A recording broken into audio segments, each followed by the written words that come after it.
So good evening, one and all, ladies and gentlemen. Welcome to this Delhi School of Business panel discussion on Budget 2021. It is my privilege and an honor to welcome you all to this particular online platform. And in the next 90 minutes or so, we are going to understand and unfold the nuances of the budget, what it has for the country and for the citizens of this country. May I take this privilege to welcome today's guest of honor, Dr. S.C. Watts, Chairman WIPS. Thank you very much. For gracing this occasion. My welcome to the eminent panelists, Professor Arun Kumar, Malcolm Adeshia, Chair Professor, Institute of Social Sciences, Mr. Shiv Kumar, former Managing Director, State Bank of Bikaner and Jaipur, Mr. Vijay Sardana, if you're here, he is the techno-legal expert and advocate on Delhi High Court, a corporate director board, and an expert on agriculture, most often seen the advocating the farm laws on various news channels these days. We have our friend, Mr. Dhananjay Sinha, Systematics Group Director and Head Institutional Research, Professor Ratan Sharma, Professor Emeritus, Delhi School of Business, and of course, we have our own Professor Siddharth Mishra, eminent journalist, and now the chairperson of Vivekanand Journalism and Mass Communication, SIT, Vivekanand Research Center moderate, and he would be moderating this session. Can you please unmute? Can you mute? Please mute it. Mr. Shiv Kumar is there, I think. Mr. Shiv Kumar, I can hear you. I can recognize your voice. Sure, yeah. Thank you very much. Yeah, yes, sir. We are just midst of the welcoming people, and no, I've been hearing you. So I've been hearing you. Thank you, sir. Thank you so much. Dear friends and my faculty colleagues, staff members of Delhi School of Business and Vivekanand Institute of Professional Studies, invited guests. I think it is our proud privilege to have you all this evening. Budget 2021, as we all know, was presented on February 1, and with a lot of anticipation of hope around the gloom that this unprecedented pandemic had created in this country and around the world. The budget was presented, and a large section of society saw it as a grand budget, a visionary budget. On the other hand, and of course, an inclusive budget, including and impacting every section of the society and every people of the society. On the other hand, and fairly so, many people felt that it was a disappointing budget with no vision. And of course, their sentiments were echoed in the words of the largest opposition party, and which felt that this budget 2021 was just for 1% of Indians and not for the 99% of Indians. A whole lot of confusion exists, my dear friends, like every year. And this panel discussion has been organized to deliberate upon these specific points, the nuances I said, and we have a very eminent panel with eminent experts. Unfortunately, Mr. Abhiyan Barman, the chief economist of HDFC Bank, could not join because he just caught up with very high fever last evening, and we pray for him that his COVID test comes negative. This morning his situation was even worse. But then We have many more experts joining us across this country through audio-video mode, and we will be inviting them as we proceed. But before we come to the panel, and I have the privilege of handing over the platform to the moderator, I would invite the guest of honor today, our chairman, Dr. S.C. Watts, to welcome and to express his few thoughts, initial thoughts, to set the ball rolling. May I request you to please take over, sir. Thank you, Dr. Rajiv Ranjan Thakur. Thank you so much for very kind words. And I think it's very pertinent to discuss the budget 2021. And you've correctly chosen the moderator who is a very, very seasoned journalist and who is the chairperson of the School of Journalism and Mass Communication. I welcome on this panel Professor Arun Kumar, who is an eminent economist and has been here with this institution. We have been privileged to hear him. He's an erudite scholar and a great person, who in his own right, has really been real, genuine economist, one of the topmost people whom I respect a lot from the core of my heart. I extend a very hearty welcome to Professor Shiv Kumar, who has been the MD of State Bank of Bikaner and Jaipur. You're most welcome, sir, to this great institution. I welcome Professor Vijay Sardana, who is teaching legal, he's in this professional teaching legal education. I think he's a legal expert and advocate really High Court. Well, of course, I have seen you very often. You're a very, very familiar face on the television screen. I welcome my friend, Mr. Dhananjay Sinha.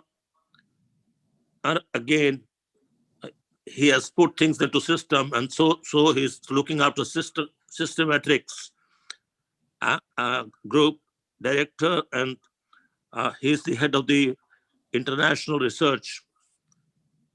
Most welcome, Dhananjay. Thank you very much indeed for joining this budget panel.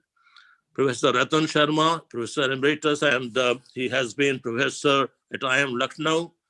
He has been professor at MDI and then SP Jain.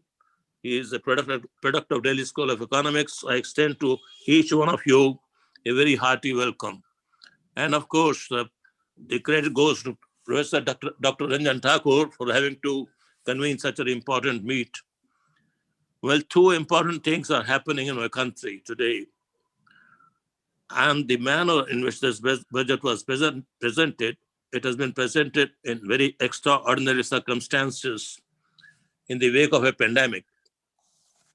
But there's a silver lining. When COVID-19 was its peak, India was the first country to have come out with Covaxin and Covishield, the two vaccines indigenously made, of course, one in collaboration with UK, and both have been giving very satisfactory results. And approximately 5.5 million people have already been vaccinated. That's the silver lining. And it's very encouraging, and 32,000 crores has been set aside out of the current budget to fight this menace and to promote indigenous manufacturing of vaccine. Second is the most disappointing thing, that the farmers of this country are on strike, and the agriculture-based economy might take a hit in the long run. But every sector, I think the defense sector has been given an all-time high. The kind of neighbors that we have, China and Pakistan together, I think now India is in a position to take them head on, with the defense expenditure having been enhanced, with the budget allocations for defense has been enhanced, and now we have two indigenously manufactured. One aircraft is Tejas, and another is we are producing our own drones at the Hindustan Aeronautic Limited. Justifiably, India is an institution, a country of this magnitude and size needed a higher defense allocation. Health again has been given very high allocation, and it's 137% more than the last year. Of course, it includes sanitation and drinking water, but then health alone has been given an importance. 93,000 crores has been set aside for higher education in the wake of new education policy. It's a futuristic, it's a budget with a futuristic vision. At least I'm very positive. I've been on the panel discussions I've seen on NDTV.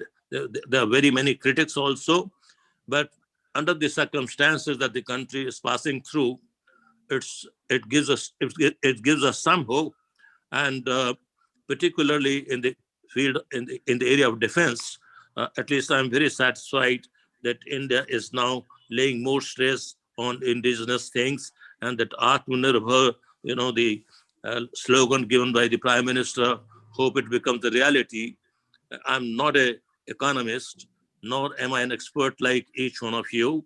Well, this webinar is now declared open to all of you, and I'll be a mute listener, quietly analyzing what the erudite scholars like Professor Arun Kumar have to say, Professor Shiv Kumar, then Dhananjay Sinha and many others. Thank you very much. Thank you indeed, sir. And I think you have been saying that you are not an economist, but and you prefer the specialist talking on the subject, but the way that very naturally you have spoken on this subject and with facts and figures suggests that to be an economist and understanding economy, you really don't need to study economics. So at that note, I shall take forward, thanking you, sir. And taking it forward, I would like to quote what Harsh Goenka, the RPG Group chairman, has to say. The budget is a combination of Pujara and Pant innings, consistency and flamboyance. India won in Australia. Now India shall rise ever in the new world order. I think I was requested to give a theme address, but I thought there could be a better person who is from India, but is based outside and knows much more economics and the subject than what I know. Had I persuaded him to be here on this platform, he would have agreed at this 4:30 a.m. in the United States of America, where he would be having a nice nap. But then we settled down and compromised to have an AV from him. And he is Mr. Priyaranjan, again our friend, professor of economics at University of California, and a PhD scholar of none other than Professor Jagdish N. Bhagwati, who is at University of Columbia. So to set the context right, I think we'll request to play his audio, which was just sent this morning to me. May I request the technical team to play it, please?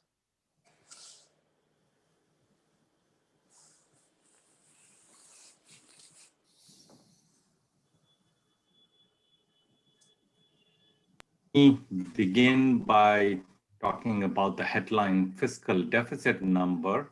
This may have raised some alarms in many quarters. The fiscal deficit for the year has been pegged to 9.5%.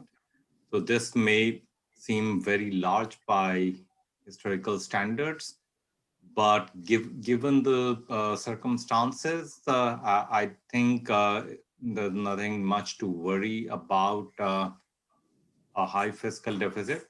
Part of the reason is that some of this increase in deficit reflects reclassification for some items which were not counted as deficit earlier. Now they're being counted as deficit. And the other part is because of increased expenditure due to the COVID disruptions. Okay, so the government had to make a lot of transfers of various kinds to alleviate the problems associated with COVID. And given that there's a considerable slack in the economy is not producing at full capacity, there's high unemployment. Given all that, high deficit is okay, it should not result in inflation. Okay, the second thing I want to comment about is infrastructure. The government is planning to increase spending on infrastructure. Indian infrastructure is not very good, so any increase in infrastructural spending is a good idea. And it is particularly good at this time because there have been a lot of job losses due to, again, the disruption caused by the pandemic. And so the infrastructure spending has the potential of creating a lot of jobs. And so that's good. However, one negative aspect of the high infrastructure spending promised in the budget is that most of it is going to go to states like Kerala, Tamil Nadu, West Bengal, and Assam. And these are exactly the states which are going to have elections. So this is clearly politically motivated. It would have been good to take the politics out of it, but such is the nature of things. Anyway, so the government has also announced its intention to increase education spending, which is good. There's several initiatives in the area of health, which are also good. Something that I would like to point out that caught my attention is that the government is planning to extend the social security benefits to gig workers and platform workers. I think that's an excellent move. Also, the government has announced that the threshold for being counted as small business, the threshold in terms of assets will rise from 50 lakhs to 2 crores. So if your assets are below 2 crores now, you can qualify for small sector lending and other benefits. So it is raising the threshold, which again I think is a good idea. And in terms of things which did not happen, I would have liked to see some is one of them is the increase in MG Narega spending. There was no increase in Narega spending announced, and given that the informal sector is the one which has been hit really hard by the pandemic, it would have been good to increase the Narega spending because a lot of workers, even in rural areas, are working in the informal sector, and their livelihoods have taken a big hit. And there was no additional income transfer for this sector either. So informal workers have been left out of the budget.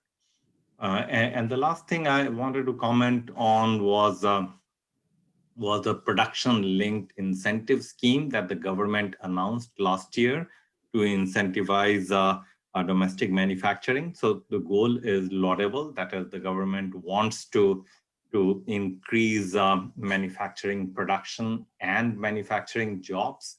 However, a part of this is going to be achieved by raising the tariffs or customs duty.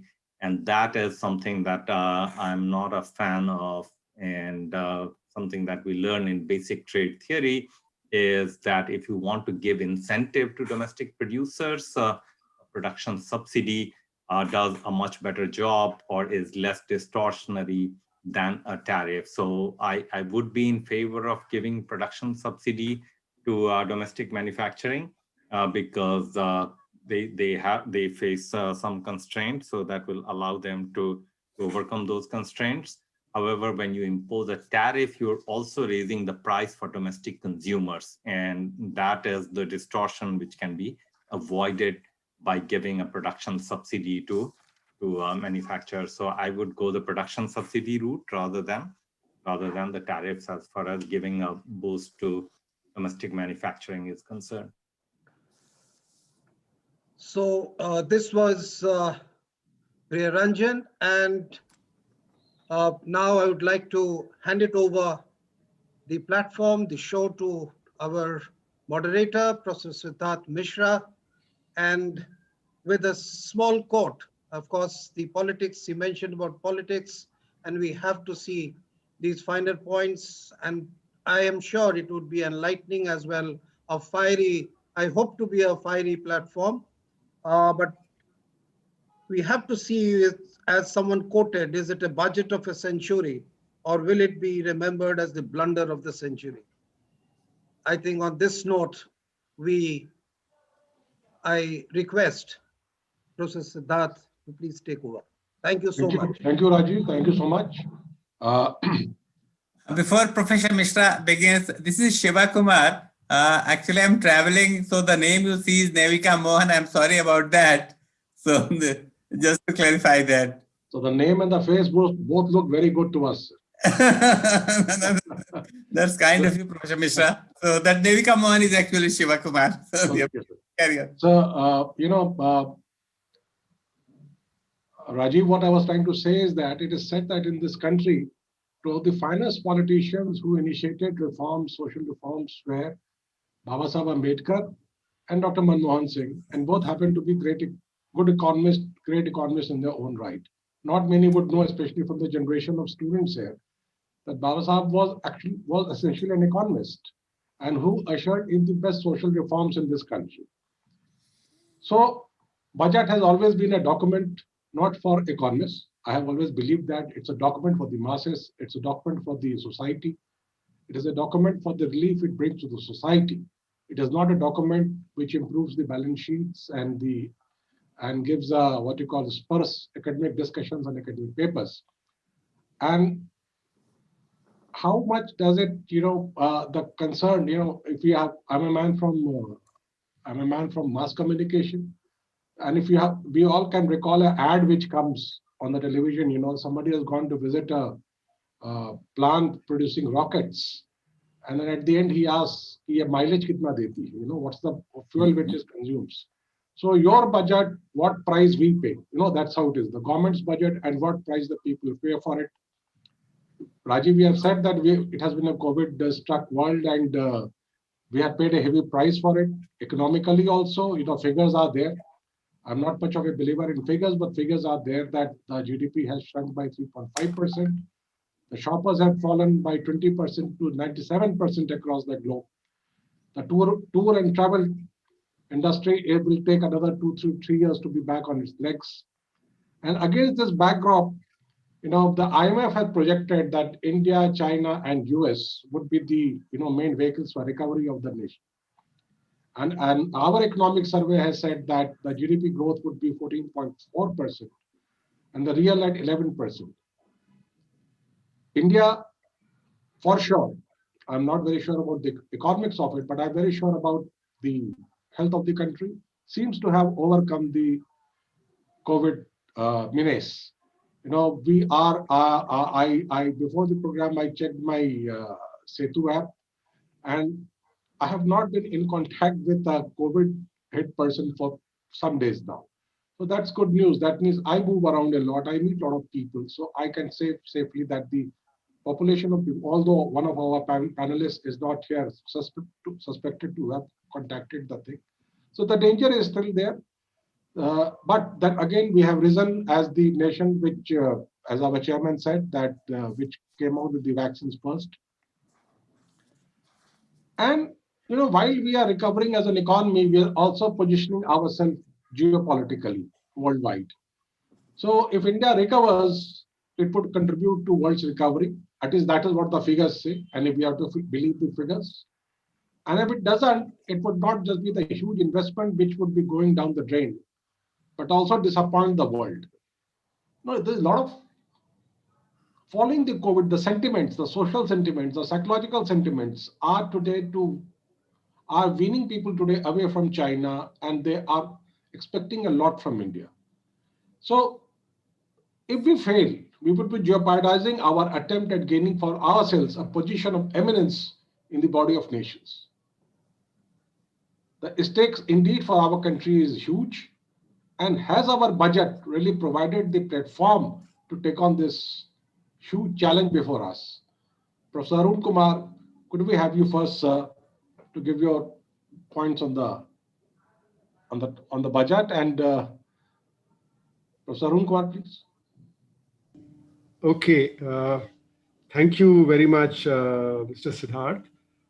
Thanks to Dr. Rajiv and the Institute for inviting me to this panel discussion with eminent experts.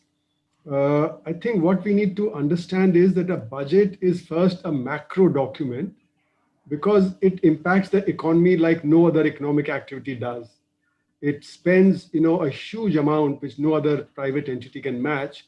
So we have roughly about 34 lakh crores of expenditures out of the budget. So it's a very important document. Now, this document looks at what the problems currently are and what the solutions could be and what policy initiatives can be taken to further the economy. So from the point of view of tackling the problems and then moving the economy forward, the budget is a very important document.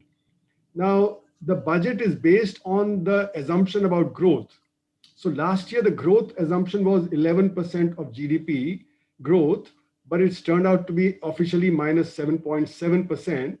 So therefore, the data for the revenues and the data for the expenditures has gone out of line with what was expected. And that's why the revised estimates are different from what the budget estimates were. Now, the point is that you see the data for the growth does not include the unorganized sector. If you include the unorganized sector, then the rate of growth would be minus 29%, as I've shown in my recent book that has come out. Now, that's a huge decline in the growth rate of the economy, and therefore we needed to do something to boost the growth. Now, private sector is suffering demand problem because the consumer sentiment is down and the business sentiment is down as far as the RBI data is concerned. So how do we boost that?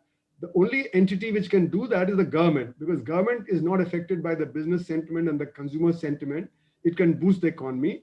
Now, to do that, it has to boost expenditures, and therefore the fiscal deficit and the revenue deficit is bound to rise. So it's not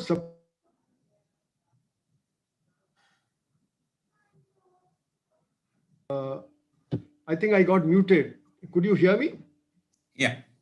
Okay, I was muted in between, I think, So as I was saying, to boost the economy, you need to boost the expenditure by the government, and especially the capital item. Now, the government has shown a figure of 34 lakh crore plus as the expenditure for this current year. But of that, 3 lakh crore is simply a transfer to the Food Corporation of India. So it's really 31 lakh crore. So in that sense, it is not very much higher. And the fiscal deficit of 9.5% also becomes about 6.8% or thereabouts. So therefore, the fiscal deficit is also not that much higher as the budget is showing. Secondly, as Mr. V.K. Garg, the former finance secretary, has shown, some of the capital items are actually revenue items, especially in the railways budget side. And therefore, the capital account is not going up as much as, is depicted in the document. So what all this is suggesting is that the economy is not going to get that kind of boost, what was required. This is an unprecedented situation and required a big boost to the economy, and that is not coming through. And that's why currently the economy is still down by 10% because major components of the economy are still down, like tourism, hotel, restaurants, travel, etc.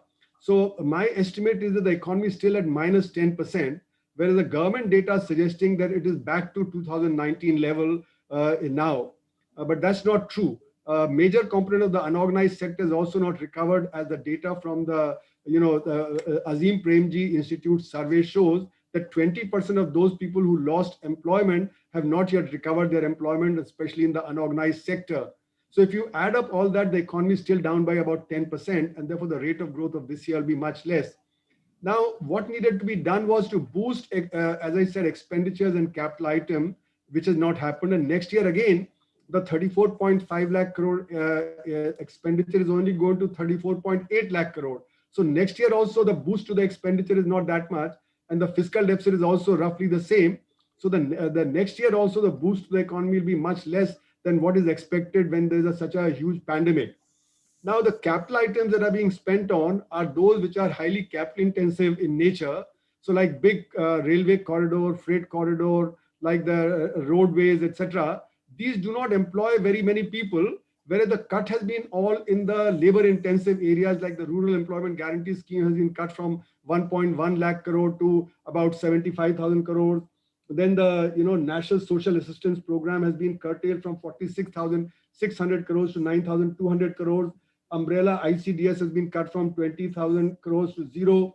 PM Kisan has been cut from 75,000 crores to 65,000 crores, and so on. So many of the areas which would have generated more employment, those have been curtailed. Even in the case of health, if you just look at purely health, that has also been curtailed by 8,000 crores compared to the revised estimate rather than increasing. Education has also been limited, in terms of expenditure, but education, health, etc. can be highly labor intensive. They can give a lot of employment, but they are also not being stepped up at the large level. So the impression I have is that the generation of employment is going to suffer because we are moving towards more capital intensive and more organized sector and less labor intensive and less of the unorganized sector. So that will create a big problem for the economy in the coming year, and the recovery will be much slower than what it could be if the budget had a different focus. So I think this budget has not focused as it should have, on the problems that the economy has been confronted, namely the unorganized sector, employment generation. These are the two big things that needed to be focused on. The third thing is that we have gone for supply side responses rather than demand side, whereas the problem is demand side. It is demand which is short, and therefore industry is facing demand problem. Now the supply side acts over a period of time. If you want to boost capital item, like big roads and railways, etc., that'll take 3 to 5 years for it to fructify. Whereas if you had gone for demand side by boosting the income of the unorganized sector and the income of the people who have lost employment, like through the rural employment guarantee scheme, then that would have generated immediate demand. So instead of generating immediate demand, we are going for the supply side responses, which are going to delay the recovery of the economy. So, lockdown, as we all know, was a voluntary suspension of activity, and therefore the output had to come down. As you unlock, the output starts increasing. So the economy starts recovering. But the question is, can we make the economy recover much faster so that we can actually, reach the level that we were in 2019? But with the kind of budget we have, we will not reach the 2019 level even by 2022. So I'm a bit disappointed that it has not got the macroeconomics right. Yes, Professor Kumar, we got the point. And, Mr. Shiv Kumar, the guru has spoken, and you have been the karta, the person who have been running the economy, the person who have been pushing the economy, implementing the government rules and policies, Now as a bystander, keeping, what you were, if you were to go back to your bank assignment and, look at the responsibility you would have been having to give a push to the economy as per the provisions of the budget that we have in hand. I completely respect the views of Professor Kumar. He has very rightly pointed out the limitations in this budget, even on expenditure numbers, which are not as high as probably should be. But what we need to take into account the special circumstances in which this budget was presented.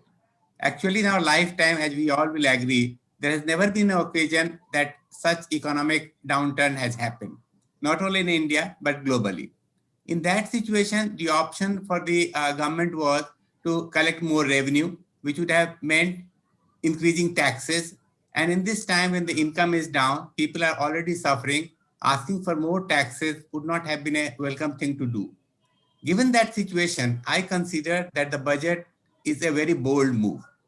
I'll tell you 5 points why I believe so. First one is fiscal deficit. Professor Kumar also, Professor Priyaranjan from USA also talked about it. Professor Kumar also made a mention. This year we are likely to end with a deficit of 9.5%. And normally India has been on the defensive so far as fiscal deficit is concerned. We are concerned about rating agencies. We always fear this. But in this budget, they have just, they have thrown away the bogey of fiscal deficit.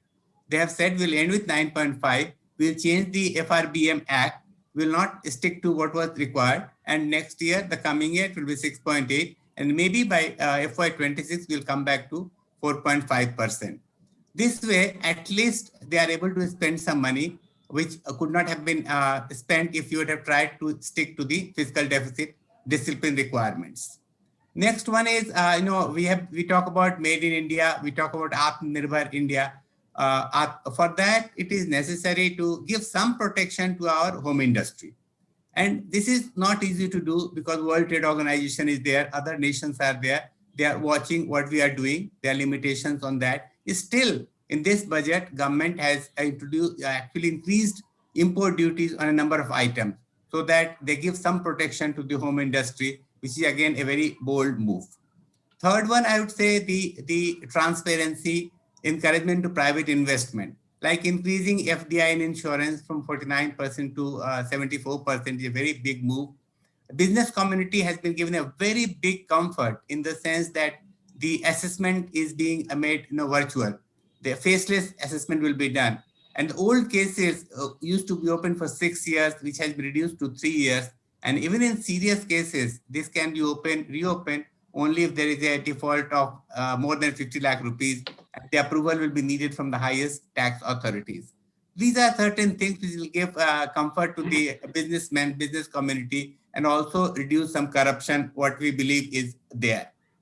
Next one is disinvestment. This budget talks of disinvestment of 1.75 lakh crore, a very huge number actually. If we look at the current year's number, this is many times that.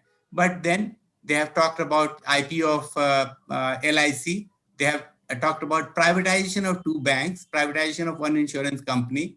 They have said that Air India will be completed this year. So many other in the pipeline issues will be resolved during the current year. So these are again very big moves. Some people who have socialistic view may not agree to this, may not like this, but then government is required to get out of the business. They are not expected to do business. They must leave this space to the actual businessman, to the corporate world. So that's again a very big move. Another thing, banks have been suffering in India for a long time, and we have been talking about bad bank theory for a long time. First time we are seeing that this is seeing the light of the day. This again is a very bold move because discussions have been taking on both the sides, pro and cons, but government has decided to go ahead with this. Besides all these bold moves, 2 areas I would say they gave really good importance. One is health. Again, it's debatable, as Professor Kumar also mentioned how much is being spent there, but still the finance minister talked of health in the beginning. That's the first item they talked. Everybody talks health is wealth, healthy Indians will make a wealthy India. Prime Minister himself talks of health. So that again is a very big move that at least she began with it. And on the face of it, there is almost 137% increase in the budget estimates, though the amounts are to be spent on different heads. Like for COVID, 35,000 crores have been earmarked, which again, of course, is an unusual requirement, but is happening at this point of time. Second is capital expenditure. Almost 37% increase is there in the budget estimate compared to the previous year. Of course, there are issues, politics has come into this, it is said, and it is true also to some extent. We cannot get rid of that completely, that the projects are being financed in the states which are going to pause during the next 1 year. But then all these are part of India and we will get benefit. The country will get benefit out of that. So this again is a very big move. Development Bank of India has been proposed, which will help in long-term infrastructure financing. So these are certain things. And if you look at the stock market, I think seldom stock market welcomes budget the way they have done this time. It's a very big thing. GST has got a very big boost. Last month, we got 1.2 lakh crore of GST revenue collection, which is highest ever. But again, I completely concede Professor Kumar's point that the organized sector has not recovered. I mean, it's a long way to go. That's very, very true.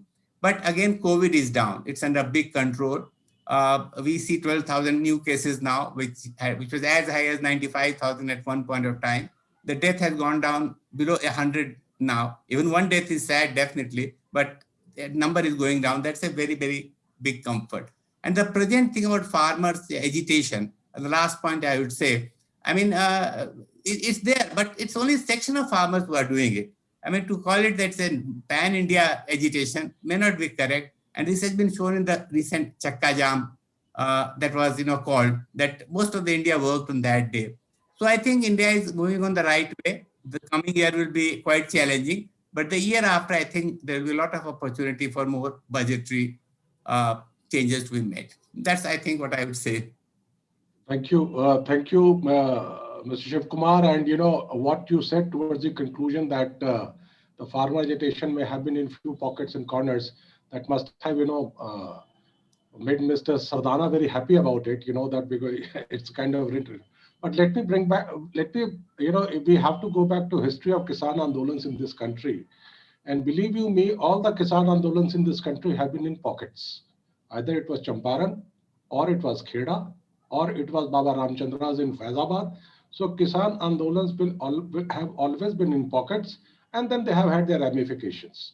So, and in fact, in case of this Andolan also, we have had that ramification. And the other part of it, I totally agree with you on the part that, politics of budget. In fact, the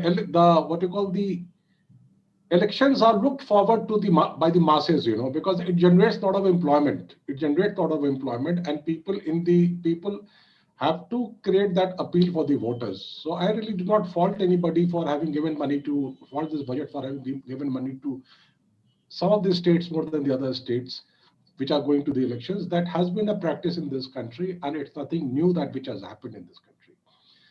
So, Mr. Sardana, if, coming back to the same point, that in midst of this budget, on the day that we had the budget being presented in this country, there was this for the first time in the history of this. I have been a journalist for about 30 years, have covered budgets, days and budget for a very long time.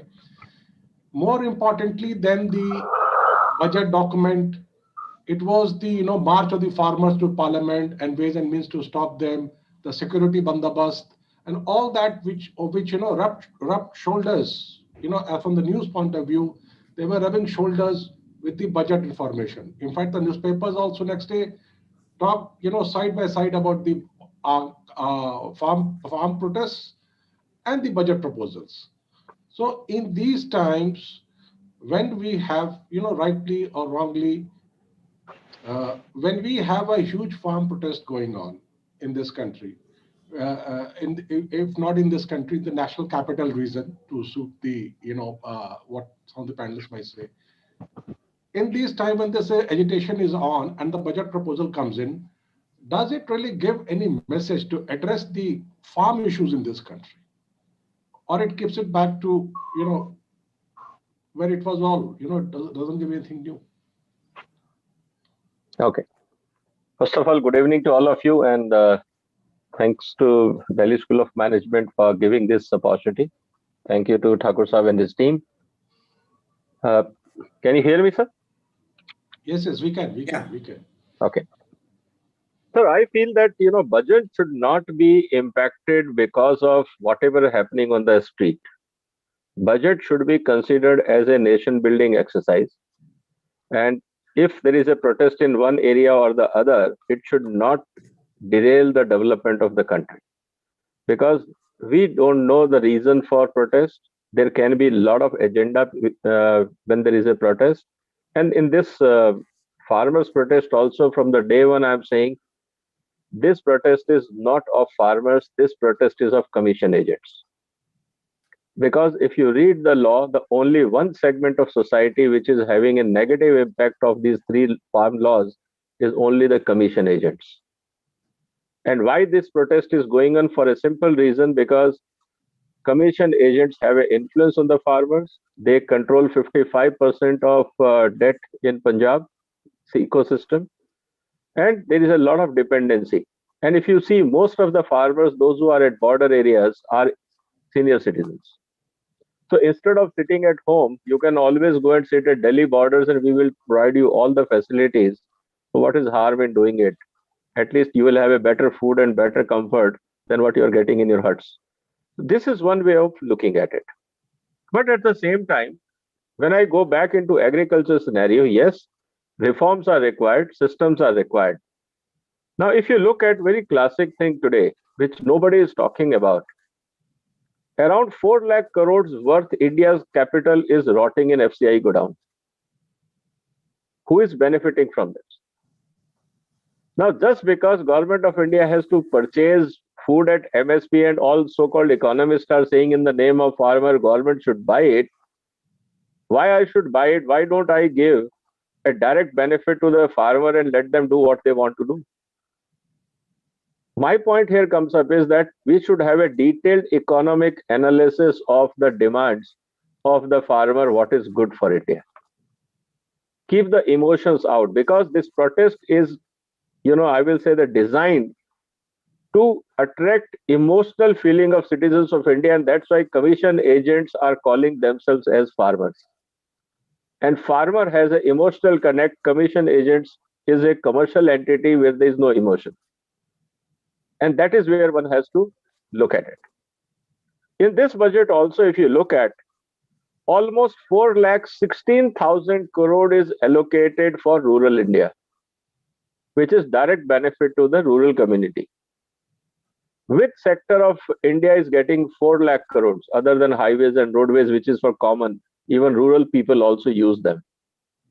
So what we have to look at is that all these things, whatever we are trying to do, I feel that this budget, and in every budget from last 20 years, when I look at budget, I only look at whether this budget is going to take India to the next step, or we are simply wasting our maybe 16,50,000 crore of taxpayers' money in just, doing a populist measures.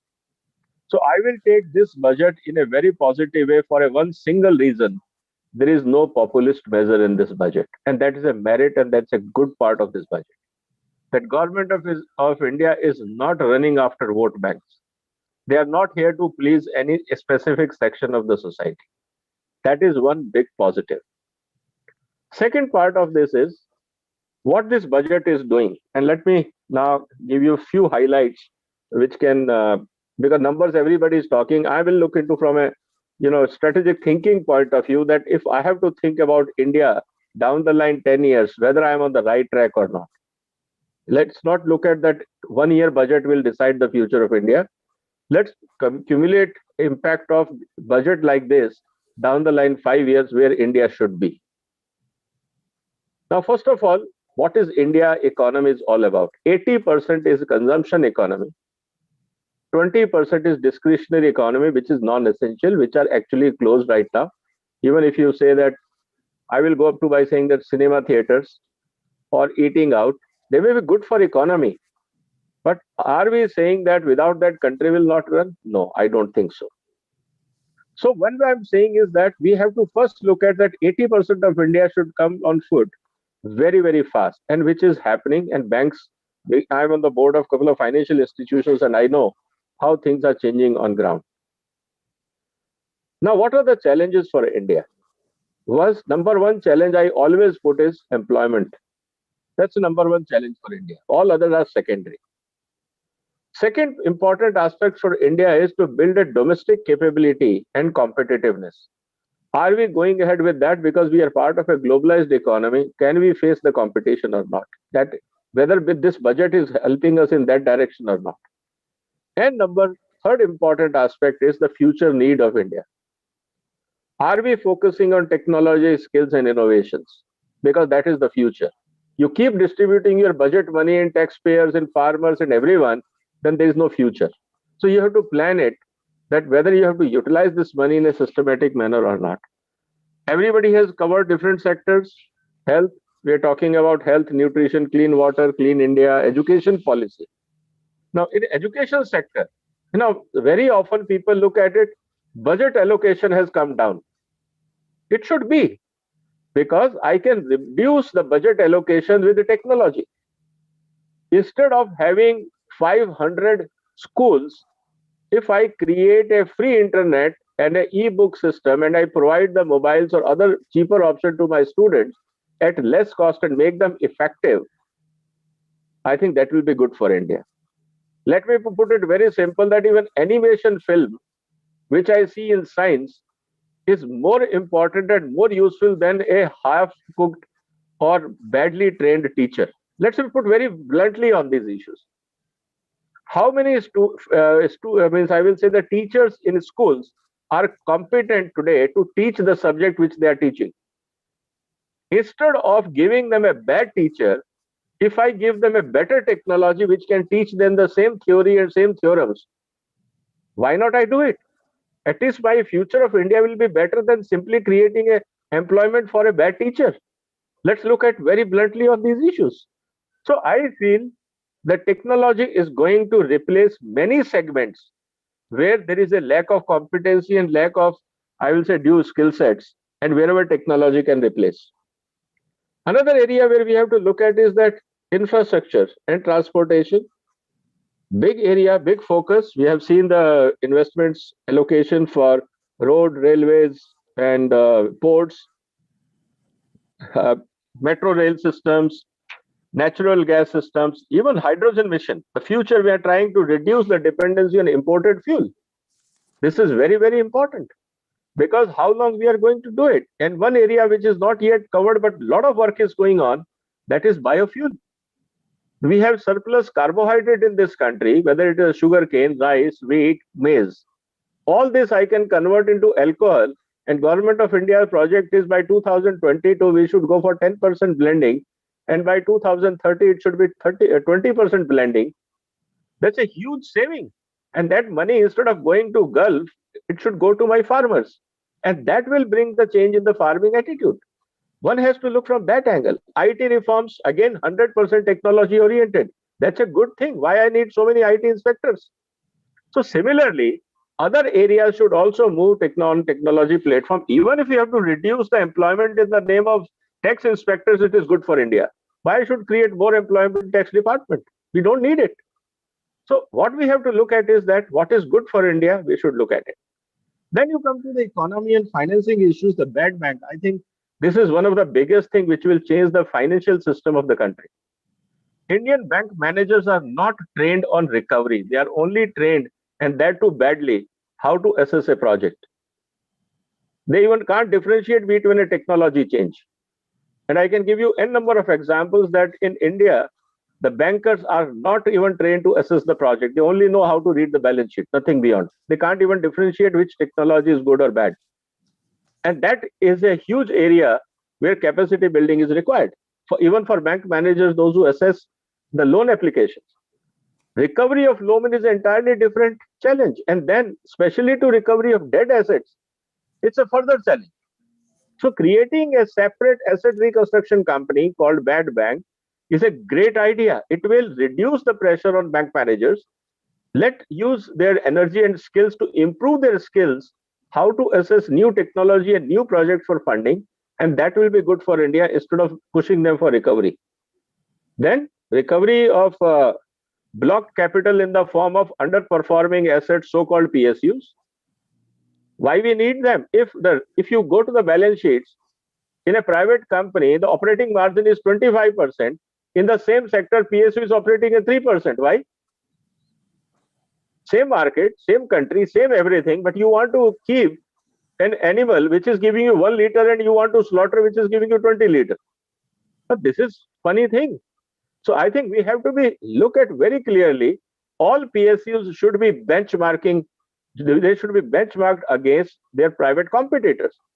And if they are not able to deliver, sack them. How we should, as a country which is developing and suffering from resource crunch, should we keep all these white elephants? And which they are not delivering in the name of employment? I think this is, and even if it is divested, employment will still be generated. It's not that these companies will run without people. So employment will be generated, yes. But the point is, then they have to work. There is no so-called union baji and unions to protect their strikes and everything, yes, that has to go. Coming back to agriculture, I mentioned marketing reforms has to be there. Today we have seen these three laws on which protests are going on.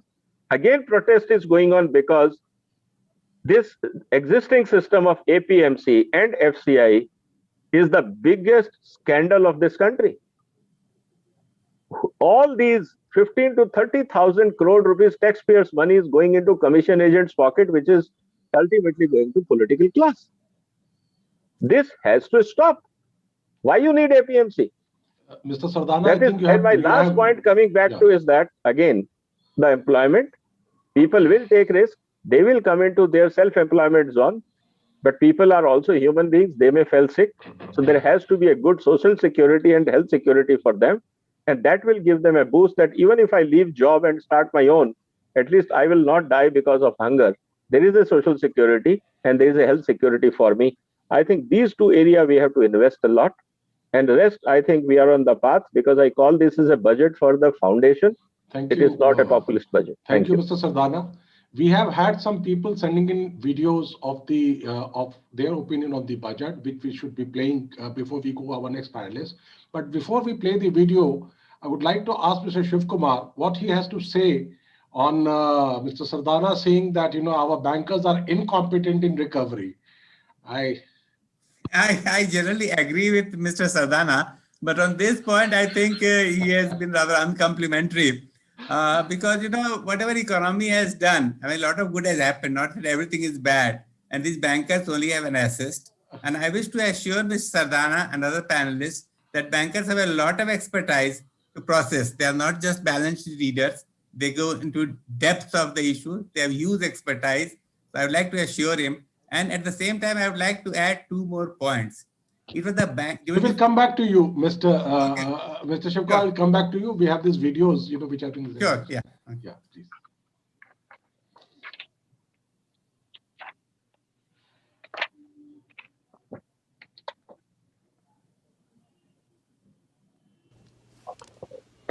Hello, friends. Thanks, Dr. Thakur, for inviting me for this Union Budget webinar.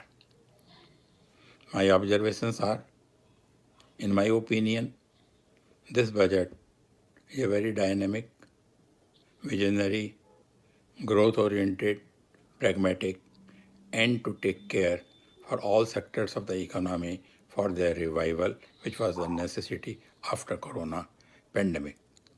Heavy capital investments would enable more and more job opportunities, develop the confidence of the common man as well as of the youth also. This budget is fulfilling all the aspirations and expectations of Atma Nirbhar Bharat. Prima facie, the budget appears to be heavy industry oriented. Though if we dissect the budget data, then we find that out of 4 lakh crore incremental expenditure, roughly about 1 lakh crore is on the infrastructure development. It is on the revenue side, that is expenditure on salaries and pensions and things like that. The current problem in the Indian context is a sluggishness in demand, and therefore unless we can put money directly in the hands of the people, it will be difficult to solve that particular. As a professional, self-employed, tax-paying citizen of this country, I am disappointed by the budget presented by our Honorable Finance Minister, Ms. Nirmala Sitharaman. Disappointed mainly on 3 accounts. One, that the outlay on education has been slashed by over 6,000 crores over a year. 2, because the so-called enhance in budgetary allocation on health is a mirage, because what has been taken into account is the amount being earmarked for the COVID vaccination amounting to about 35,000 crores. In actuality, the budgetary allocation on health has also decreased. There's nothing in this budget for the honest taxpayers. And what is worrying for an average Indian is that the outlay on social sectors like Manrega has been reduced. Yes, in my opinion, this budget is this is the second budget of Nirmala Sitharaman, and the main focus of the budget is on generation of employment, as the government has increased its spending on capital items like infrastructure, agriculture, and healthcare. I'm surprised that government has increased the healthcare sector spending by 137%. This capital spending will definitely increase the generation of employment. This year's central budget has been described variously as a get-well budget, a budget for revival from survival, or even a conjurer's trick. But then no budget has ever been free from criticism. Under the circumstances of COVID-19, it is inevitable that health would be the government's topmost priority. Hence, the outlay for the health sector has been stepped up significantly to 2.23 lakh crores of rupees. In addition, the COVID vaccination program has also been allotted a huge sum of 35,000 crores. Most welcome measures, I must say. Now going to the strategic or game-changing investments in the budget, for senior citizens above 75 years, very welcome measure. Now at the weak points in the budget, the reduction in the provision for the Manrega scheme appears to be a contrarian move, as no budget provision has been made for the increased health expenditure. Government may have to go in for more borrowing. That's all. Good luck to all of us. Thank you, Rajiv. And Dhananjay, Mr. Sardana, the one who spoke before you, seemed to have a lot of problem with the commission agents. And on the capital market, you work very closely with the commission agents, and it's with them that you do all your interactions and researches and formulations. So how does the capital market, and what are the real sentiments among the commission agents of the capital market? And then thereon, if anything else you have to add on the farm economy. So the thing is, thank you for inviting me. I think, what happens in the food economy is a fairly different situation compared to what happens in the financial market, which includes bonds, equities, and money markets, is a very separate thing. But I think the market generally looks at what happens to the rural economy, what happens to the agri economy, etc. And I think from that standpoint, while reforms are definitely welcomed by the markets, because it does give an impression that there can be efficiency and better allocation of resources, which is generally translating or seen to be translating into increased productivity and efficiency. But I think from a farm sector standpoint, I have a sort of a different standpoint. And the key issue with the farm sector, yes, there is a supply chain, there is an APMC, there are collection agents who also make money in the ecosystem. But I think the bigger issue, which I have identified in the last 10 years, I have been talking about this, is that the problem of plenty, actually. So we had a food security bill, and we had progressively increased the MSP, and then we tried to make it remunerative for the farmers. But I think there is a considerable discord between the consumption pattern that has progressed over the last 30 years, wherein the consumption of cereals have actually been decreasing per capita on a per capita basis, and we have been producing much more than what we have been consuming. So I think what has evolved over the last 20, 30 years is that the government support to the farm sector, especially in states where there's high dependency on procurement by the government, has actually increased. And hence we see significant rise in food grain buffer with the government and rising food subsidies. So food subsidy budget, if you look at this budget itself, is in excess of 4 lakh crores, including the part that has been transferred as prepayment of FCI debt. So I think what the government is trying to do is to relinquish that role of procurement and feeding the agriculture sector as it has been doing over the last so many decades. So I think that's the ultimate objective. Whereas the government is actually telling that if we allow private sector procurement, as it reduces its procurement and reduces the role of APMC, that the farm sector will actually get better remuneration and their income levels will actually improve. I think that is a wrong promise.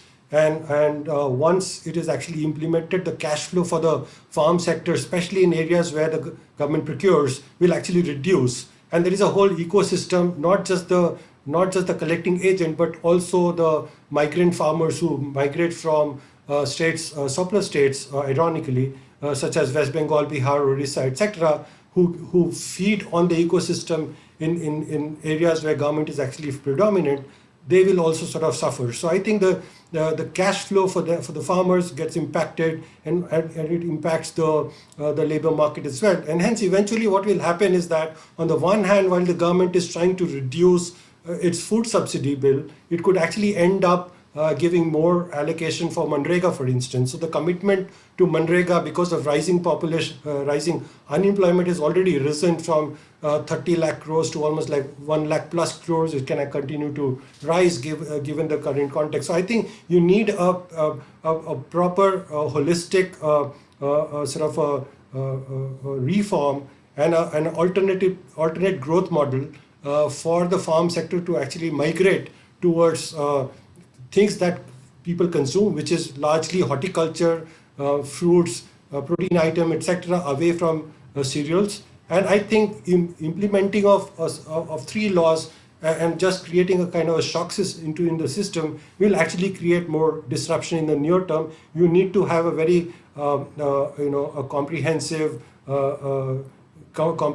reforms and alternate models which can actually lead us to a glide path towards a transformation, rather than an act which can create a shock. Dhananjay, I wanted to ask you on the capital market. The reforms in the 1990s.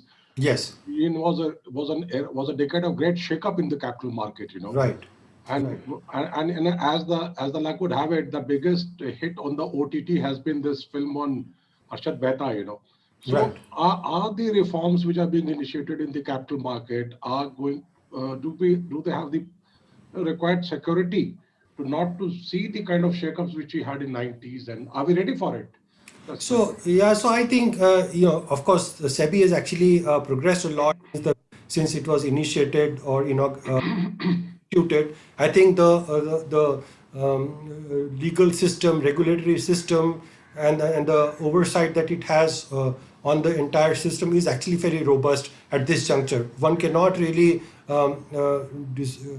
dismiss the fact that there can be misutilization of system, including banking system and the financial markets. One can't sort of deny that, but I think it has progressed very well, and I think we have a fairly orderly financial market, especially the capital market, which includes the equity and the bond market. And I think we have been instituting reforms, etc., which has created a stability in the market. The retail participation in the equity market has actually increased, and I think that is helping the overall system. I think you refer to the reforms of 1990s. I think the bigger reforms were on the manufacturing sector, services sector, trade liberalization, and also exchange rate mechanism. So I think what is important is that, and because of all that, if you look at since 1992 or thereabout, till let's say 2008 or thereabout, the corporate profitability was actually rising. Corporate savings, as by way of retained earnings, were actually rising by an average of about 17% year on year. That's a fairly strong growth. And you had between 2005 to 2008 a growth of almost like 25%. So you had you had a sort of profits growing, you had tax elasticity rising, profit to tax to GDP rising, and the ability of the government to actually support growth was very high. I think what has happened over the last, I would say, 8 years in particular, is actually it has gotten reverse. And I think what we have seen from a fiscal standpoint, and I think I'll bring the budget in the context, is that we have actually followed a very weird kind of a fiscal policy, wherein what we have seen is that during a time when global trade was actually falling, so India's global trade rose from 20% in 1992 to almost like 60% by 2012. It has decreased to 40%. So the domestic private sector has actually been slowing by way of low profit growth, by way of lower investments and lower return on equity.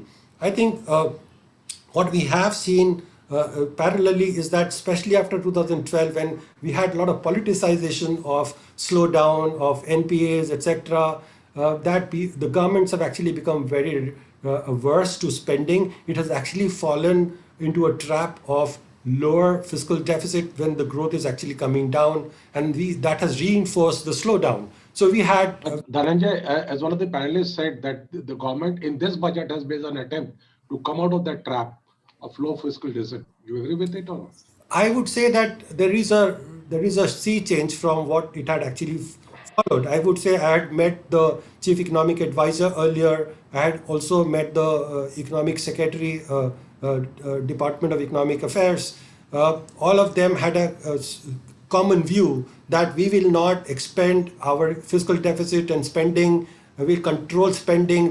Because the earlier regime of UPA were irresponsible because they were fairly expansionary, and that translated into high inflation, low growth, and all kinds of problems. So I think they actually went the other way around. They restricted quite significantly. Now, what has happened is that in the interim, not only did you have global problems of and domestic issues of low profitability, you had demonetization, GST, you had IL&FS crisis, NPFC crisis, which are not addressed in time, and hence it reinforced the problem. So I think the problem with India is that the private sector doesn't want to invest, the profitability is low, and hence the unemployment problem is actually rising in the organized sector and also in the unorganized sector, which has been exposed to multiple shocks, including the last shock of the shutdown. So I think what the government is now trying to do is actually be expansionary. So they are saying that, if you look at the economic survey, what they are saying that they are actually reversing what they have followed over the last 5-6 years. And they are saying that even if we have a low growth of 4% in a stress case scenario till another decade, you might actually see debt sustainability not being an issue. So they have advocated higher fiscal spending and fiscal deficit, and that's how they say that if you sort of resuscitate growth, and then it will take care of debt sustainability. Dhananjay, listening to you, I think there was a headline in what you said, which all the newspapers missed. Yes. That the Modi government has moved away from Jetli era to a new era, Because that's what you just said, that you are. Yeah, that is what what the economic survey said. I think in a way, the budget is actually also saying similar stuff. So I think if you look at the headline number of right, we'll come back to you again, Dhananjay. Sure. We have Professor Ratan Sharma, and Professor Ratan Sharma, who is a better person than you to speak on the sector of education. Sir, there have been two very divergent views on the thing. Professor Arun Kumar has been very categorical in saying that education sector, which is a labor-intensive sector, has suffered in this budget. And Mr. Vijay Sardana says that why to open 500 more schools when you can do it with digital literacy and digital empowerment.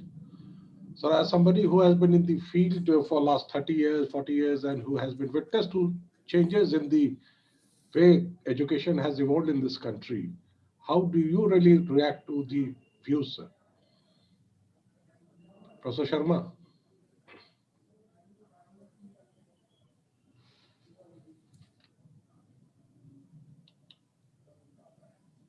Is it not there? You have to unmute, sir. Yeah, I've done it. Yeah, Right. it's unmute. Thank Yeah. you very much, Professor Mishra, and thank you, Professor Thakur, to give me this opportunity among the very eminent speakers and experts.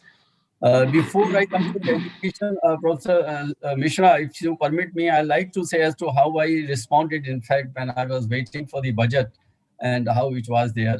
If you permit me, I can take a few minutes really to get into and then come to education part itself. You can do all that, but you will not cross the word limits, the time limits. All right, I'll do that. I'll do that. How much is the time you are saying to me? Let's give you some 4 minutes. Okay. All right, I'm the last one. So what everybody said it, I summarize and say that way. No, we are coming to summarization again, sir. So you can all say. Right, it's all right. I'll say, look here, when I first listened to the budget, my response was immediately like what Professor, everybody was mentioning, frankly, that we expected budget to be levying taxes and all giving concessions and having a cess and etc. and other things, which I think everybody expects from any budget whatsoever. And this has been happening for the last many, many years. But after a serious thought and maybe again having a thinking about the budget, I realized, and I say so with all my conviction, that it has been a very bold budget, very pragmatic budget, and very visionary budget.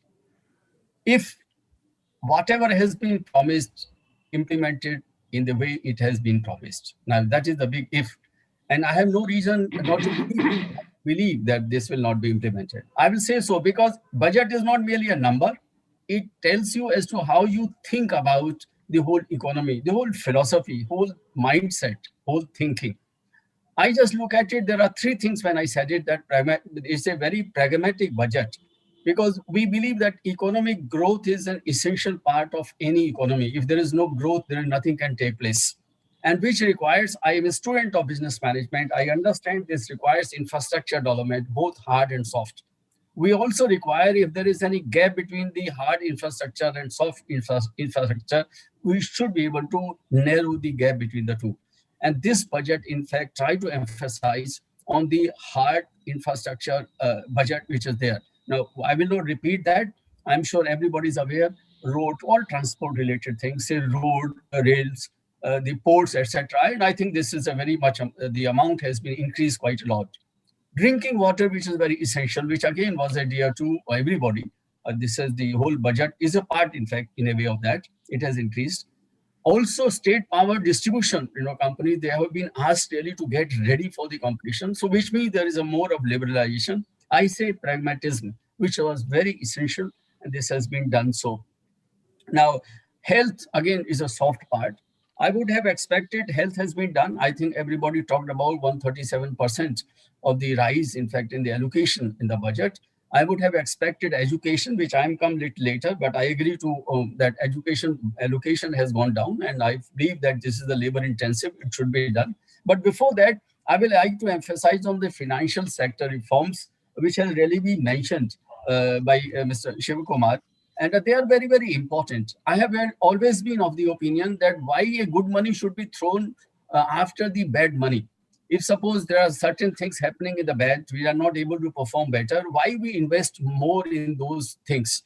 And that is what seems to have happened. And that's what I say, that it has been a very pragmatic approach. And therefore, some of the reforms in the financial sector, of course, capital market has already been talked about, Mr. Sinha, but financial sector, which has been there by Mr. Shivakumar, the DFI, the development financial institutions, the insurance sector, which has been opened up, giving rise to 74% of FDI. I think this has been a very good move. Bad bank, which is the asset reconstruction company, which is there. Now, it is again something which has been a very good step, which has gone really in the very right direction. And idea about the privatization. Again, government cannot be really a part of the business person. So somebody else should manage the business. And that's what the government seems to have done by the divestment process or by the privatization process. So this is very important part. Second thing why I'm saying is that it has very radically attacked, and from the front, the holy cow thinking. And this is what I think mentioned by other speakers also, that fiscal deficit should be a certain percentage of the GDP. I never understood, frankly, as a student of business management, why 3%, why 4%, why not more? Now, if, as I understand once again, is fiscal deficit refers to expenditure of the government more than its receipts. Now, if your expenditures are more, now it doesn't make a difference. If you are investing in the projects which are really very giving you a sustainable growth in the economy, which are very healthy. Now it's something like a corporate taking a loan. Now, if you're taking a loan and you are investing in the projects which are really healthy, giving you ROI better, why don't you take loan? Same thing seems to be happening in my mind for the government too. Fiscal deficit can be higher. And there's what I say a radical shift which has taken place in the budget, that you have attacked the fiscal deficit, that, the holy cows syndrome, which is there. And about that, the government has to be everywhere. And that's what the government said, that non-strategic sector, they will be just out. Not only that, strategic sector, only bare minimum they will be there. So again, it's a very good thinking which should be there. Why we should taxpayer money should be going to the places which probably don't earn anything at all. They don't give any, they should not be there. So probably that part is very important. And third part is the populist measure which has not been taken into account. Now, these are all good things. But I will... Professor Sharma, we have Professor Arun Kumar has to leave for another program. So could we have him before he leaves? Sure. Professor Arun Kumar, are you there, sir? Hello. Hello. Yeah. So before you leave, sir, the one point which I thought you could, this thing, that, as the point has been made, that why should the insistence of some of your co-panelists have been that why should government be there for those who are not earning, for those, the economy, people should be paying for somebody who cannot earn for themselves. That has been the larger defense of the budget, We would like to hear you on this before we let you go, sir. Yeah, so, the public sector cannot be compared to the private sector, because public sector has to bear many social obligations. For instance, where the banks are set up, where the insurance is done, and we are a very poor country, and the markets, don't cater to the poor people. Markets are based on what Samuelson called the dollar vote. If I have $1, I have one vote. If you have $1 million, you have 1 million vote. So the market is determined by those who have the larger purchasing power, but not by those who have less purchasing power. And that's why the markets are called marginalizing. And what the pandemic has told us is that we are a collectivity and we have to tackle our problems collectively. The virus does not respect even the president of USA or the home minister of India. Until the virus is there, everybody can get affected. So we have to solve the problem collectively. And if we don't solve the problem collectively, we are back to zero. And the public sector is what has come in use during the pandemic, whether it be in terms of transportation, in terms of health and various other things. So we need an efficient public sector rather than less public sector. The question is, why is the public sector inefficient? And that is because, the politicians and the bureaucrats misuse it. They actually, they siphon out funds from it. And there's a lot of problems that get created. But it's not that the private sector will deliver in those areas to the poor people, whether it be in the, what's called market failure. As Amartya Sen pointed out in a paper in 1986, that why is it that Southeast Asia did very well? Because it invested 10% of its GDP on public education and 5% on health. So they, China, Southeast Asia, etc., they, created a massively, productive labor force, which is highly productive. We do not even now have, all children in school because our education system is in decrepit state. As the ACER report, Annual Survey of Education report points out, 50% children in rural schools cannot, read second-class textbook, cannot do second-class maths, cannot do second-class writing. Now, these people will never be able to do a modern-day job. And that's why you need much better education, and I have been a teacher for long. And I know that even teaching to children in front of me in the class, I can gauge whether they are understanding or not. If you try to teach them through the net, they lose patience, they lose interest. And that's what the problem in the last 1 year has been. I've talked to so many teachers in schools and colleges, and they say it's very difficult to catch the attention of a child on a laptop or on a mobile phone. And a lot of poor children don't even have a mobile phone. So they are just dropping out, of the system. So I think what we need is far more investment in the public sector, and the public sector has to be made efficient, whether it's in education and health, whether it be in a variety of services, rather than, dismantle the public sector.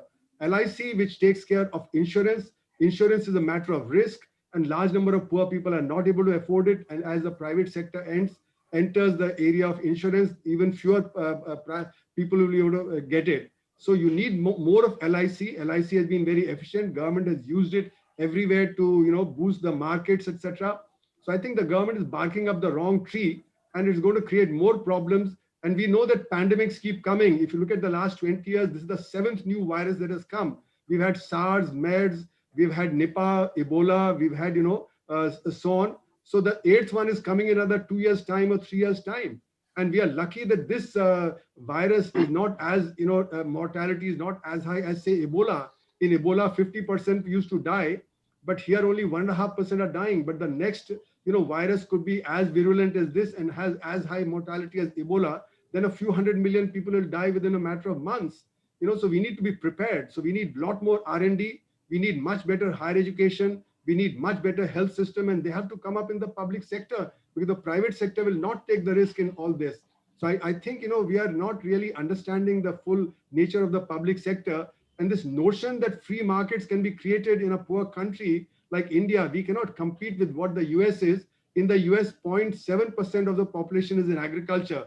In India, 60% is in agriculture. The subsidy that the US can give to its 0.7% is far greater than what we can give to our 60%. And tell me one country which has done well in agriculture, which is not subsidizing agriculture in a big way. So I think agriculture would have to be subsidized. Free markets cannot be created in agriculture. So therefore, we have to really see what kind of public support can be provided. So my plea is that don't think that the markets will deliver. And unfortunately, that's what the supply side economics of the budget is, that it's trying to make markets function. But in a poor country, I don't think they'll be able to function. Thank you very much for your patience. And I'm sorry I have to go. Thank you, sir. Thank you so much, and for being with us and having. Thank you, Mr. Kumar. It was so wonderful to listen to you. Thank you. Thank you. Thank you, Professor Kumar. This is Rajiv, and really grateful. Thank you. Thank you very much. Thank you for having me. Thank you, sir. So, Rajiv, do we continue with the discussion, which seems to have? Yes, please. Yeah, Yes, so, please. So, I will come back to, Mr. Sadhana, what on the points which Professor Kumar made, and in kind of a reply to the statement which you had made, So, does, is technology, can really be, the point which I was trying to make in the field of education. You cannot do away with expenditure in the field of education by saying that we are investing in the field of technology. They have to go side by side. One cannot be tolling over the other. No, very true.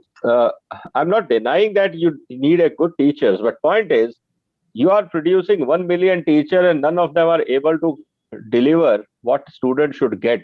What is the use of spending that money?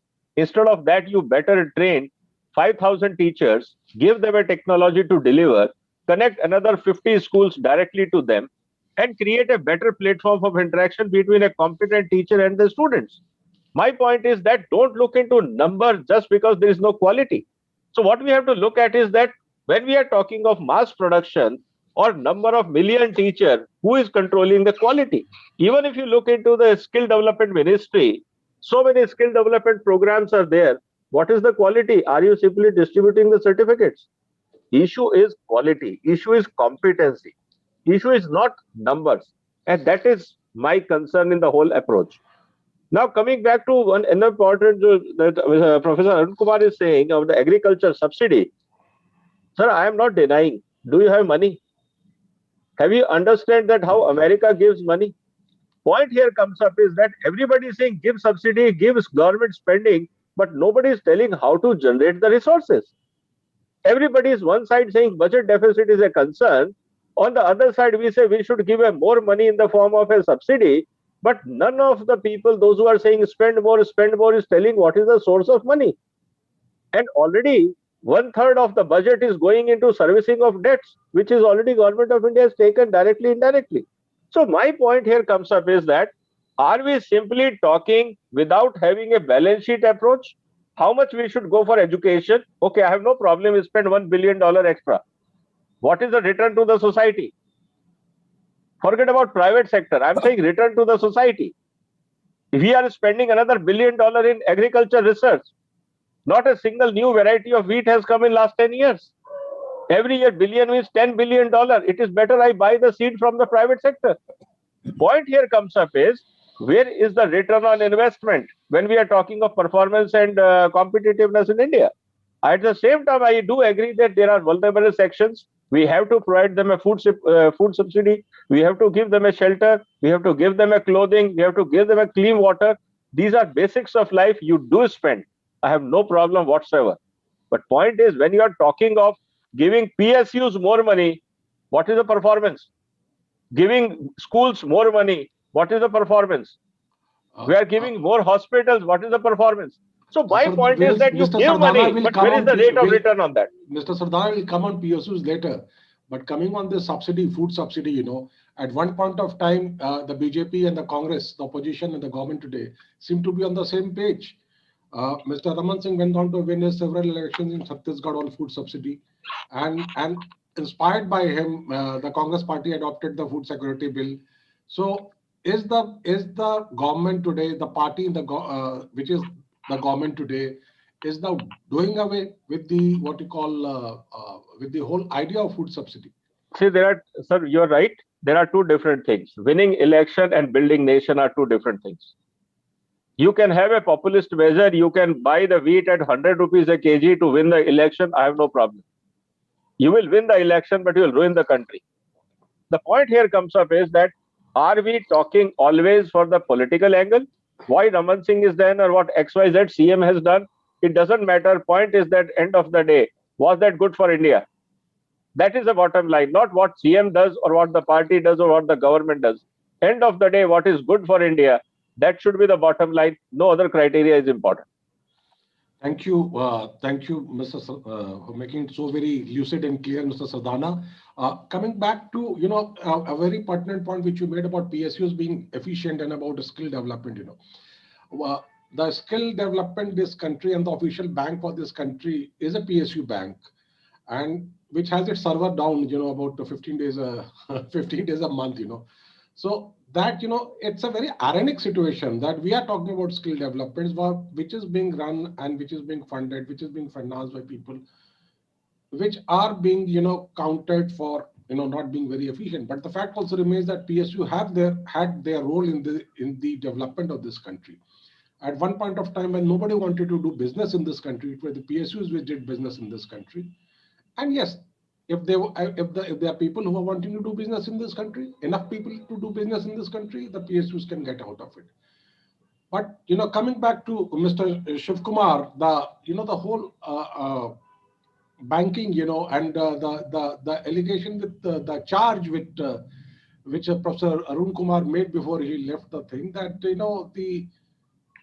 the misuse of power by the political class in the running of the institutions in the public sector. So how do you see a relief for it in the current budget, keeping it to that? This, interference from politicians or bureaucrats, probably you cannot, do it through a budgetary move. This needs to be a cultural change or an approach, hands-off approach, which will help this.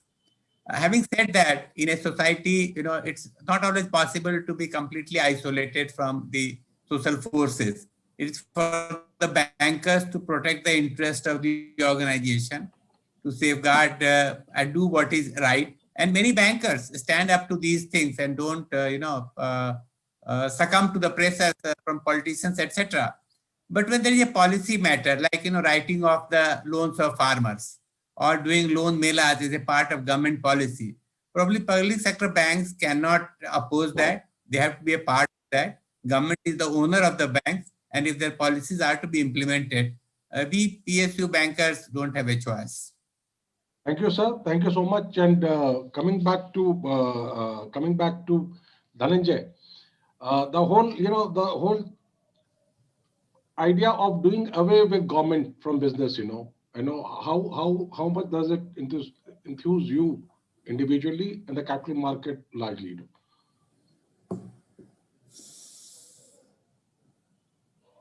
Dhananjay. Dhananjay, you have to unmute. Yeah, sorry. So the value creator over the last, I would say, since 2008 crisis, I would say, or even further if you go down, let's say 15 years back, the market share in terms of industry, market share in terms of business, pricing power, etc., has largely evolved in favor of the private sector in general. Now, especially in the banking sector, the public sector banks who were earlier funding a lot of long-term projects, who were stuck in a adverse cycle, actually became very risk averse, and they significantly lost market share, or they gave up market share in banking to the private banks and NBFCs as well. So I think with respect to the governance of the public sector banks, obviously there are issues because they directly report to the government, and the government will have more altruistic policies and other things that will sort of come by way of their ownership. So I think in terms of the optimality of profitability, etc., they have actually lagged. But I think what has happened is that, I think one cannot really differentiate between public sector or private sector bank per se, because if you look at the NPAs that have been created, I'm giving an example of banking sector because that is far more visible. The NPAs that have been created, let's say about 10 lakh or 12 lakh crores, a large part of that has actually come from the private sector companies, and private sector banks have also been exposed to that. So you had something like an ICICI Bank or a Yes Bank or Axis Bank, which also did large project lending. They also saw very high NPA. So I think in terms of judgment of projects and all, I think they are broadly equivalent. I think in many places in private sector banks, it's the SBI guys or ex-PSU bank guys who actually go and work there. So I think in terms of capabilities, they are similar. So I think the problem with the public sector banks and public sector in general, especially in the banking sector, also mimic in the private sector, given the context that private sector is contributing to the NPAs. And for instance, if you take an example of Yes Bank, Yes Bank had a problem of survival, and it is alive today only because of SBI, who took the ownership of mobilizing fund for it. So I think the problem is not about doing away with the public sector bank altogether. There are certain social objectives, and the governments will continue to have them, because without them the government will not be able to implement their policies. There is a need for better governance, better transparency. The banking board mechanism that has been that was talked about, and the leadership that was supposed to happen to be created in the public sector banks, for instance, has not been done in the right way. I think that is relevant also for the public sector banks. So I think the government has to work towards improving the governance and all. So I think I do not want to completely bulldoze the relevance of the public sector. There is a role of government, and there is a role of on that count, Dhananjay, I would like to invite Professor Ratan Sharma again, because he was of the view that it was time for the government to get out of business. Professor Sharma, if you could, well, I didn't complete, Professor Mishra. I think I was just only mentioning this what I felt after second thought. It's very bold, pragmatic. I implemented that part, so I was trying to do that. But I also come out from the COVID-19, therefore I was having a different opinion, and I agree to what Professor Arun Kumar mentioned. You see that dropout rates reduction is one part in the case of education. But I think we are facing industry revolution 4.0, wherein the new skills are required. I don't think in the allocation, in the budget allocation on education, higher education per se, we are not really finding there's a much justice has been done in this case. Because when we want to train the mind, then it's very different thing really to give all those, what we are really taking about it. So I would have preferred, frankly, that we should have a higher education. The budget allocation should have been higher for the higher education, so that at least we can compete with the people, and which is required here. And certainly, I think that is very important. I don't say that I was saying and I was meaning it that government has no role to play in those sectors. Certainly, government has a role to play, but to what extent and how? I also agree that government needs to be very efficient. I think we need to get into that part of it. I fully agree to that extent. But I think there are certain things which government may be out. Why not? And therefore, that is what my now thinking is that government can be out of many of the businesses which are definitely not strategic. For example, I give an example. I was in Lucknow, and therefore there was an organization, State Enterprises, which was trying to manufacture television sets, the calculator, the computer. Then what is that? I mean, government has to do this, or can it be out? And that is what I really referred it, that why not the government be out from those areas which are non-strategic in nature? And maybe, maybe the time has come that people have to think. But certainly, government has really to provide service to the society, certainly. And I think those areas like a public health, public education, this needs to be taken care of by the government, which market player may not be able to do it. And that is what 2008 crisis has really shown to us, financial crisis. Also, probably the COVID has shown that it's the government which has to take the lead in providing, those services to the people. And that's where the role of the government definitely comes. So I'm not denying, frankly, but certainly in areas which are non-essential, which are not government should be out. And government should do what is supposed to be done rather than going into that. Thank And you. finally, I would mention, I think this budget is more, should we give fish for people to eat, or should we really try to go for the fishing, teach them the art of fishing? I think it was a long-term application. I also agree to Professor Arun Kumar, it's a supply side problem. It has been taken care of. Demand side, I think we need really little more. Something more has to be done. Demand has to be created immediately. Employment needs to be created. How? I think that is what probably we can discuss in debate, how this is there. The infrastructure investment can be one way to generate the employment, but there can maybe other ways also which can be done. Maybe slowly, gradually, this will be there. So education can be labor intensive. I fully, I will not say totally labor intensive. Reskilling the higher education people, technology may not replace human to that extent, as Mr. Sardana may be really having in mind. I personally feel I am in the field for the last 40 years or so in the education, and I think I feel it. There are good teachers. They are, of course, not so good. I will not say bad. They are not so good, but we need to retrain them. Why not? We retrain rather than asking them to go, because this will create social problems. So I think we are a democracy, and we need to get into that aspect also. Thank you very much. Professor Sharma, I think Mr. Sardana nowhere disagreed that we are not a democracy, and so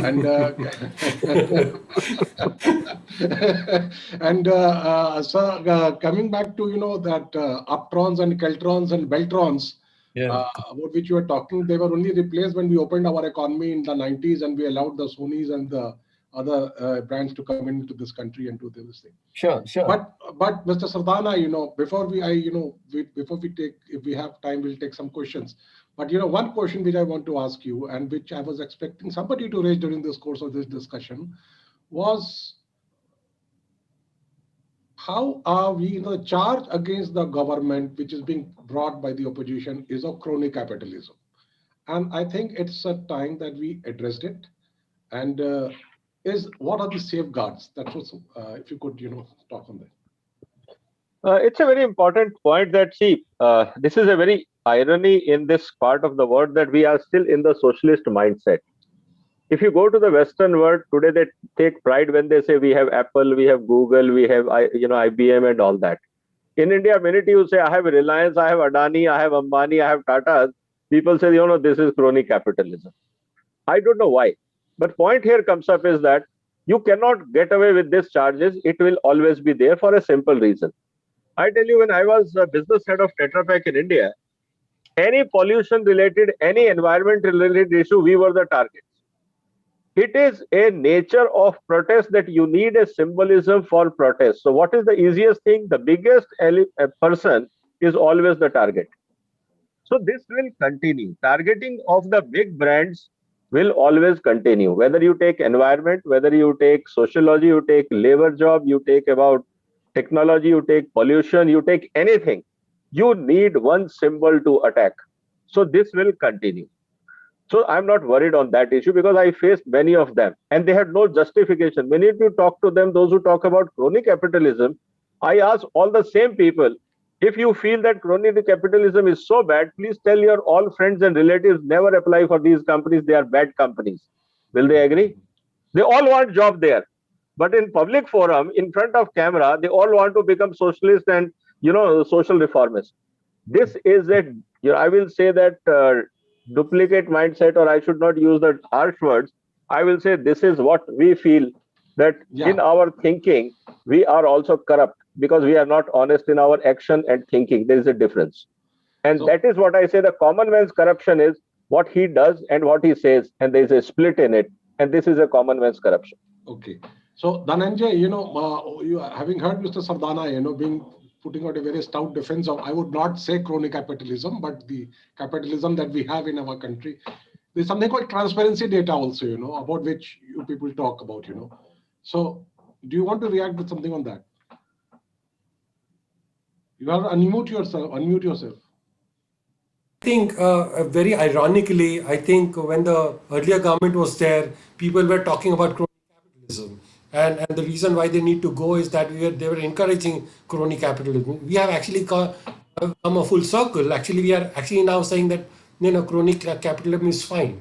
But the thing is, there has to be transparency. If a particular business has to go to a private sector, it has to be a transparent system. It has to have multiple bidding system. Everybody has to apply. So there has to be a parity in terms of how people bid businesses. So it can't be, I think there can be a sort of a policy framework that encourages monopoly, wherein a particular company or a few companies actually get favorable policy changes that enable them to grab market power. So I think that is what is not very healthy, because it will not help either the supply side or the demand side of the consumers. So I think that the government has to really ensure, privatization and encouraging private capital, improving their return ratios, etc., through changes in reforms, etc., is all good. But so long as it is done in equal footing across multiple companies, that should be fine. But I think the way things are moving, there are multiple examples where more. Dhananjay, we are running out of time, so we'll go quickly to Mr. Shiv Kumar. Sure. Sir, you have been part of government, you have been part of government business, and you have been part of corporate world.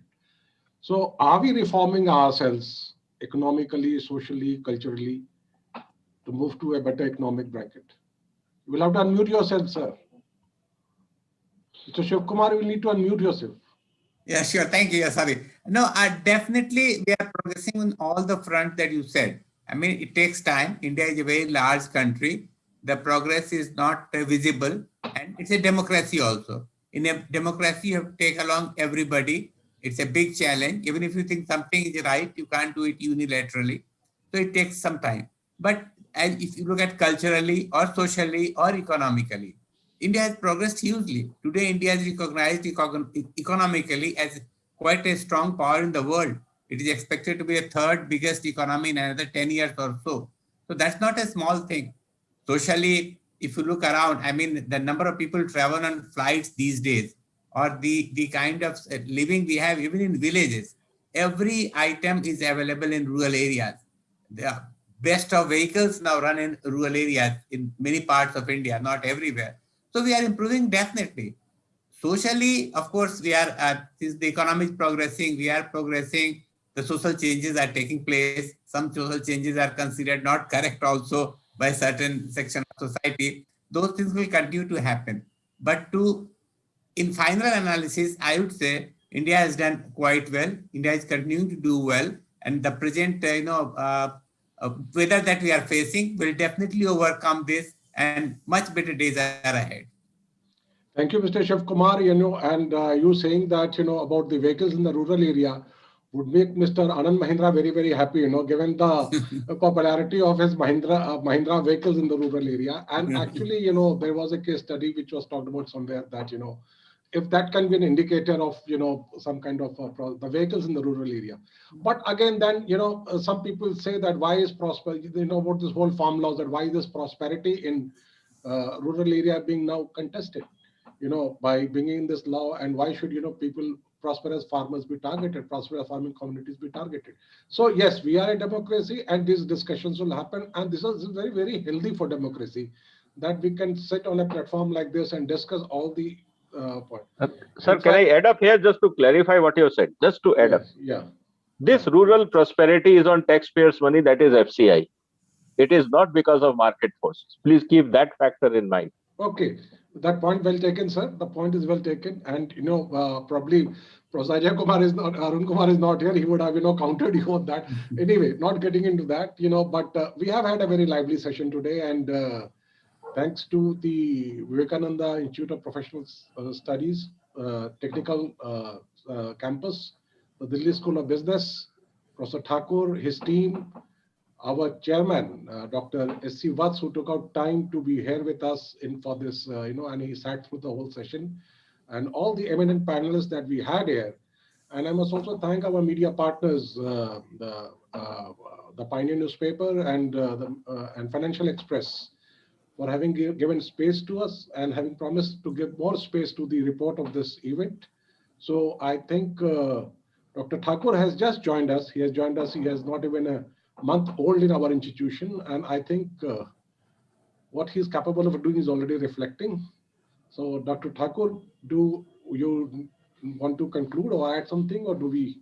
No, I thank you so much for those kind words. And in fact, thanks to every member in the panel and the audience. Just before that, I would like to request my student Murira from second year PGDM to just express what they felt, or the students felt, and extend a vote of thanks. And of course, in this pandemic situation, we can't offer anything more than a digital memento to all the panelists. So after Munira extends the vote of thanks, we will have the digital memento displayed. Thank you. So Munira, are you there? Yes. Yes, sir. Good evening, everyone. The honorable guests and speakers. It was an insightful and enriching experience for all of us present here. And as Sir has mentioned, that this is a real democracy, to understand the both positive aspects and the negative aspects of the budget. So it was a wonderful experience to have you here. Thank you so much, all the speakers, professors, and the audience and the students. Thank you. Thank you. Thank you, Munira. And the last thing, I think, with a virtual clap, we'll just display the digital thing. Thank you, Mr. Shubh Kumar. Thank you, Mr. Arun Kumar, Professor Arun Kumar, though he is not here. Thank you, Dhananjay, for being here. And of course, my good friend, Mr. Vijay Sardanaji, who has always been with us, and Professor Ratan Sharma ji, my colleague. And yes, here is the memento, and we'd like to send it across once this digital memento is made into some tangible form. We will send it across. So we'll be honored. And thank you finally to Professor Siddharth Mishra for conducting this, moderating this session so well. I think we all enjoyed this much, at least I enjoyed, and everything. I thank my colleagues, the staff members, the faculty members to be here, and who have all come together to organize this in a very short span of time. And being a Sunday, we are sitting in the campus, and we are at least half a dozen people who are coordinating this event here, including myself. And of course, all the faculty members have spent their Sunday evening along with the panelists.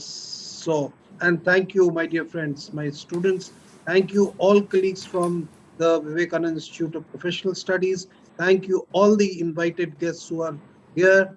I could also see our revered senior colleague, Professor J.D. Singh, who just joined. I could not invite him to speak even for a minute because of the paucity of time, but I could see him. I could see many other colleagues, Mr. Vivekananda, Mr. Patnaik from Odisha, and so on and so forth. I would really fail to recall every name. And of course, I would also like to thank my another friend, Professor Priyaranjan, who took time to uh, participate here. And I hope that even though Abhik is not here, I'm sure he would be out of this COVID, this thing. And it is a normal fever. Of course, I'll speak to him and we'll have another opportunity to have him. And all of you, Dhananjay, Sardana sir, Shiv Kumar sir, and Arun Kumar sir, will have next another occasion to invite you, of course, digitally or whenever you are decide to the campus. Thank you so much. Thank you, Rajiv. Thank you very much. Thank you. Thank you so much. So can we log out? We can leave this Yes, platform? please. Yeah. Thank you. Thank you.